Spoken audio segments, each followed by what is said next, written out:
আরে ঘটক মশাই, আপনাকে অসংখ্য ধন্যবাদ আমার জন্য এত সুন্দর একটা মেয়ে দেখার জন্যে। আরে বাবা, এ তো সেরকম কিছু সুন্দরী নয়। আমি তো তোমার জন্য পুরো ঐশ্বরিয়া রায়ের মতো মেয়ে আনতে চেয়েছিলাম। আরে না না ঘটক মশাই, এই মেয়েও না ঐশ্বরিয়া রায়ের থেকে কিছু কম নয়, আমার কাছে তো এই ঐশ্বরিয়া রায়।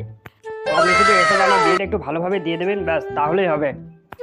আরে বাবা, ছি ছি ছি, এ তুমি কি বলছো? ভালোভাবে মানে তোমার বিয়ে কেমন ধুমধাম করে এর সাথে দিয়ে শুধু তুমি দেখবে, পুরো গ্রামের লোক এসে দেখবে।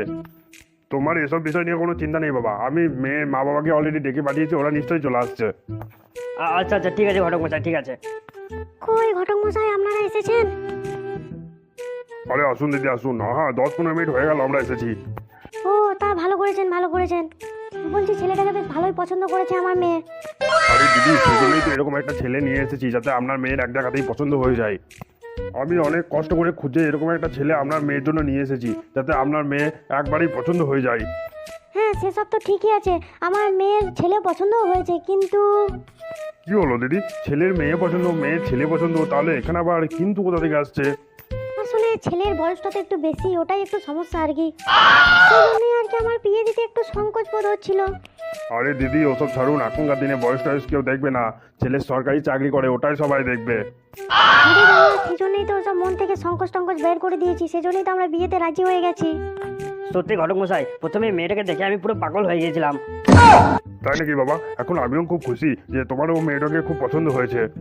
আরে ঘটক মশাই, এ কি বলছেন আপনি? আপনি যা সুন্দর মেয়ে দেখিয়েছেন, আমি কি শাহরুখ খান এলেও তারও পছন্দ হয়ে যেত। দেখো বাবা, তোমার পছন্দ হলেই সবার পছন্দ। তোমাকেই তো দেখে শুনে নিতে হবে, কারণ তুমি বিয়ে করবে, তুমি ভবিষ্যতে ঘর সংসার তুমি করবে, তাহলে তোমার পছন্দ মানে সবারই পছন্দ। আরে ঘটক মশাই, কি বলছেন কি বলছেন? মেয়ে মেয়ে আমার খুব পছন্দ। আরে ঘটক মশাই, আমার হবু শাশুড়ির সামনে দাঁড়িয়ে বারবার এই কথা জিজ্ঞাসা করবেন না, আমার তো লজ্জা লাগছে তো। মেয়ে আমার খুব পছন্দ, ওসব নিয়ে কোনো চিন্তা নেই। সে তো আমি খুব বুঝতে পেরেছি যে মেয়ে তোমার পছন্দ। আসলে সম্বন্ধটা আমি দেখছি তো, সেই জন্য বারবার জিজ্ঞাসা করে নিচ্ছি, পরে যদি কোনো সমস্যা না হয়। সত্যি ঘটক মশাই, তুমি না খুব তাড়াতাড়ি আমার বিয়ের ডেটটা ঠিক করে দাও।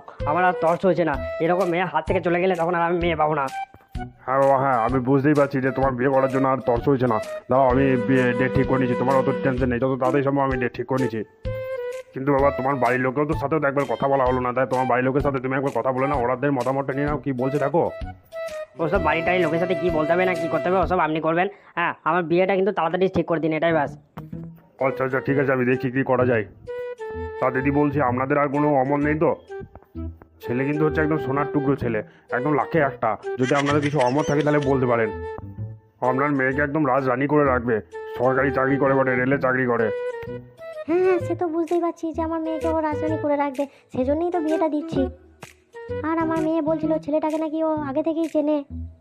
ও বাবা, আপনার মেয়ে তাহলে ছেলেটাকে আগে থেকেই চেনে? তাহলে তার কোনো সমস্যাই রইলো না। আরে বাবরে, ওনাকে আবার আমাকে আগে থেকে চেনে? সত্যি এত সুন্দর মেয়ে যে আমি আর কোথায় পেতাম।